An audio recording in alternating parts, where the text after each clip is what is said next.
Assalamu alaykum qarindoshlar. Bugun 2 ayning 13-kuni payshanba.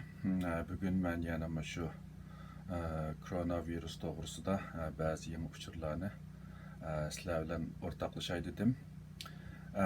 Bugunga qadar shu hukumatning statistika asoslangan vaqtida butun dunyoda shu Wuhan o'pkalig'i bilan yuqumlanganlarningki sani 65 mingdan ishib, onun bilan o'lganlarning soni 1500 ga yaqinlashgan.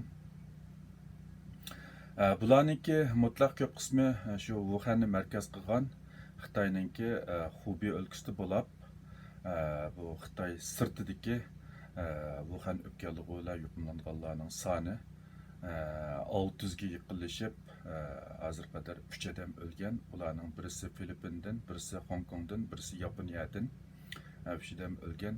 Eng ko'p bo'lgani Yaponiya ekan. Hamda Yaponiyaning o'zining quruqlik ichida bayqagan kasallikdan boshqa oldingi videolarda deb o'tgandagidek shu sayohat parxoti Yapon dengiz tavalligida bo'lganligi uchun bu yerdan bayqalgan 200 dan ortiqroq kasallarning hammasini Yaponga tava qildi. Shunga Yaponda eng ko'pgan hozir diagnoz qo'yilgan, o'sha Xitoy sirti diagnoz qo'yilganlar. Undan qolsa Singapur, andan keyin Shanghai,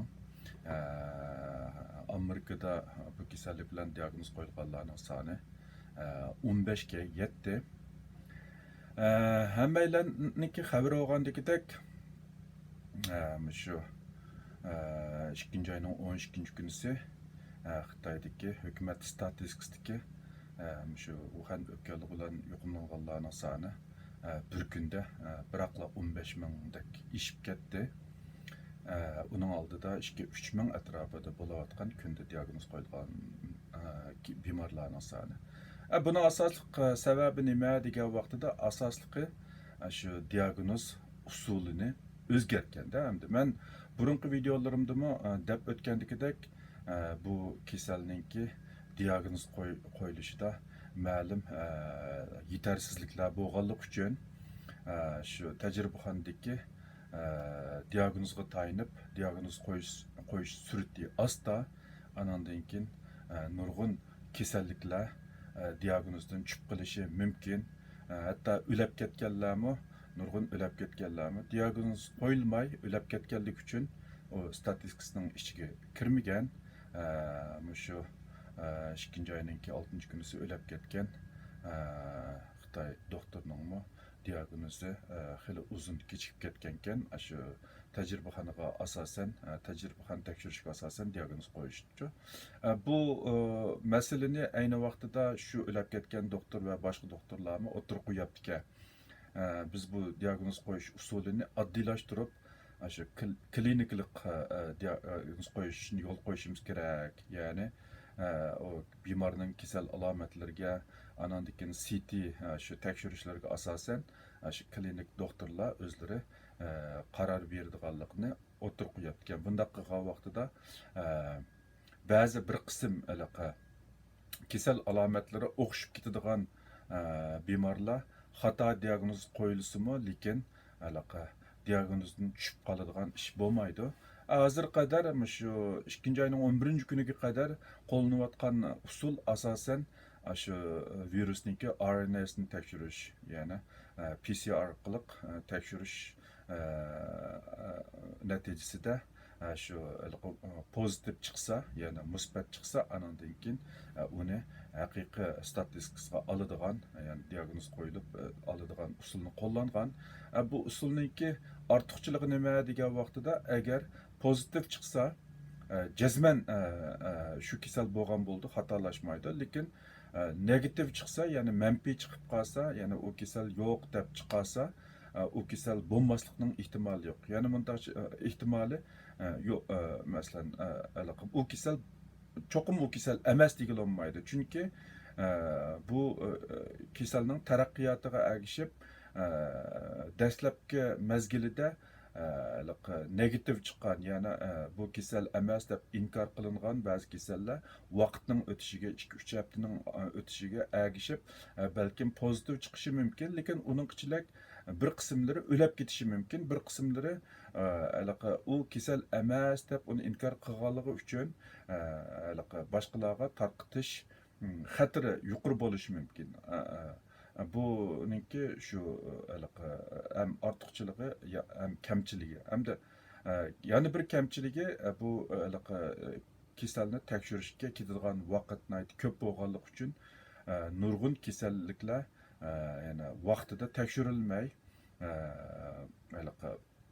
kasalning mayli davolanish vaqti olsun, mayli kontrol ostiga ilish vaqti olsun, keyni kechib ketib nurg'un kishilar bu kasalga nurg'un kishilarga bu kasalni yuqtirish ehtimoli oshganda hamda bu jihatda hamda nurg'un mutaxassislar takliflarni berib buni oddiylashtirish, ya'ni klinik usulga qarab lakin diagnoz qo'yishni taklif bergandan keyin Xitoy hukumati biroqla qaror chiqarib bir jihatdan Xubey o'lkasi Wuhan shahrining boshliqlarining hammasini yo'tkab burunqi xatolikni shuning bilan shular bilan tugatishga uringan bo'lsa, yana bir jihatda bu kasalga bo'lgan diagnozniki cheklamasini qo'yib o'tish orqali nurg'un burun gumonliq kasal deb qaralgan, ya'ni shu tajribaxonaning aniq diagnozi bo'lmagan nurg'un kasalliklarni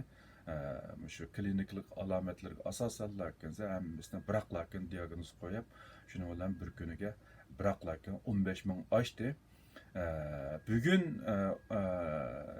diagnoz qo'yilganlar, ya'ni o'xshashlar kliniklik diagnoz qo'yganlar shu 5 ming atrofida ekan.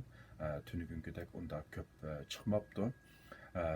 Balkim buningdan keyin shu asosliq kliniklik diagnozni asos qilishi, ya'ni birla vaqtda balkim shu tajribaxona orqali tekshirishni ilib berishi mumkin. Endi bu tekshirish ishiga kelsak, bu masala yolg'iz Xitoyninki Xubey o'lkasida yoki Wuhan shahrida mavjud bo'lmasdan Xitoyning boshqa joylarida mavjud, chet elda mavjud, chet elda nurg'un davlatlarda buni tajribaxonaga tayinib tekshirish iqtidori yetarli bo'lmaganligi uchun nurg'un davlatlar bu jihatda aniq bir statistika ilib borgani yo'q.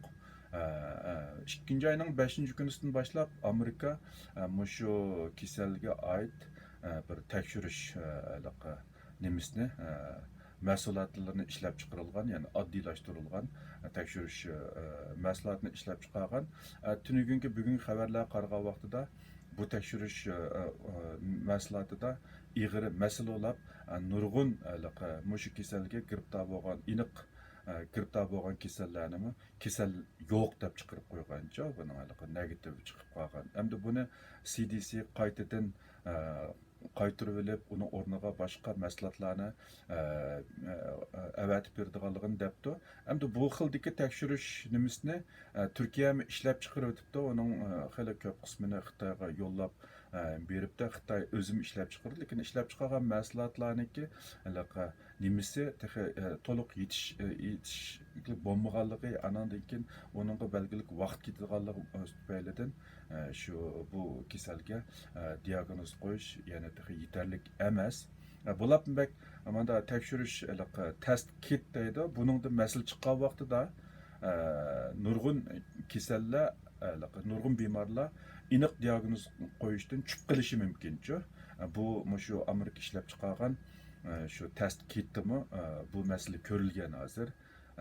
U test kitni ishlatib chiqargan vaqtida bir qism aniq kasal bo'lganligi aniq shu odamlardami negativ, ya'ni kasal yo'q deb chiqib qolgancha bu yerda. Bu mahsulotda masala bor degan gap. Bu xil masala balkim boshqa davlatlar ishlab chiqargan mahsulotlardami bo'lib, yana aniq kasal odamni kasal yo'q deb chiqarib qo'ygan bo'lishi mumkin.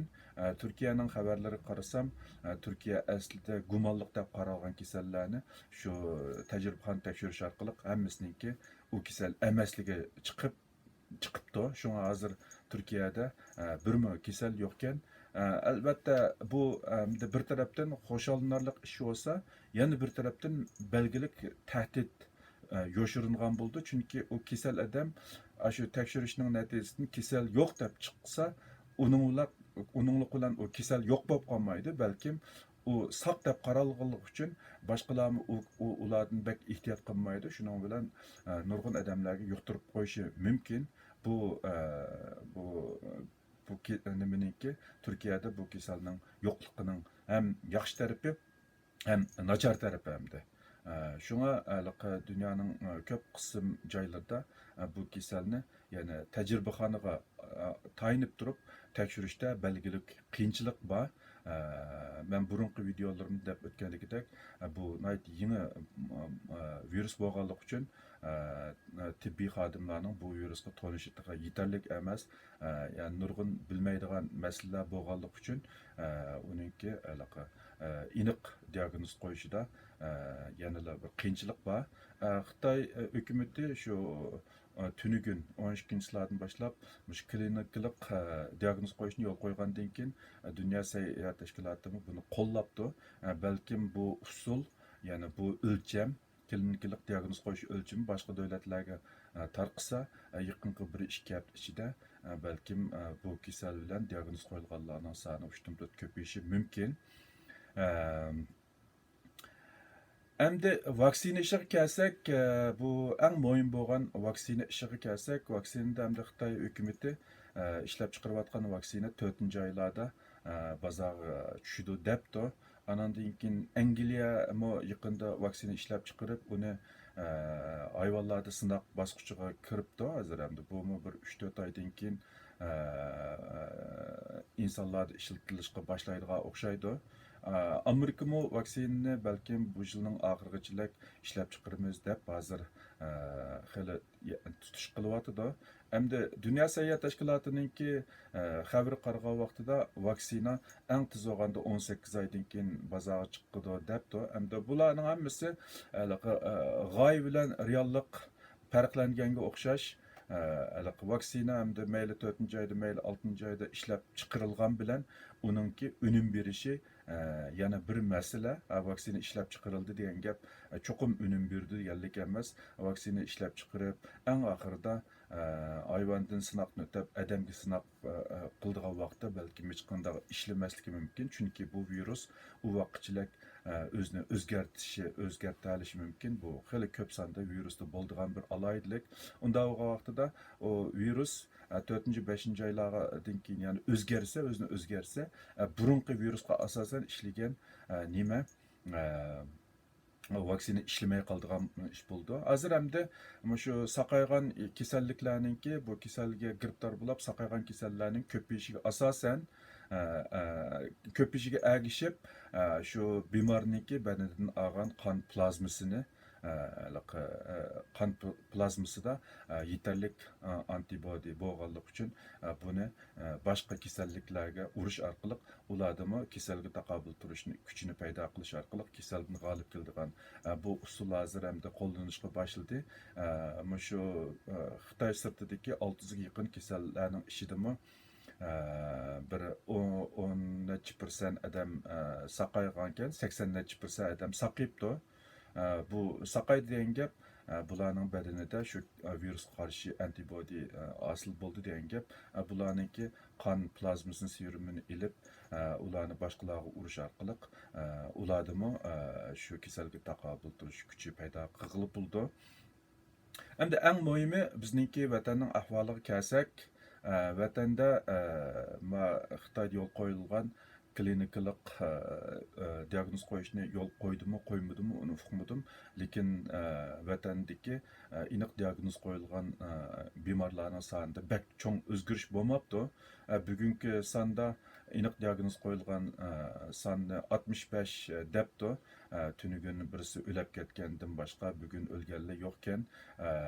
Anandan keyin 4622 odamni bu kasal bilan yuqumlanish gumondori deb uni kuzatish ostida olibdi. Albatta bu sonmi kundan kunga ko'payyapti.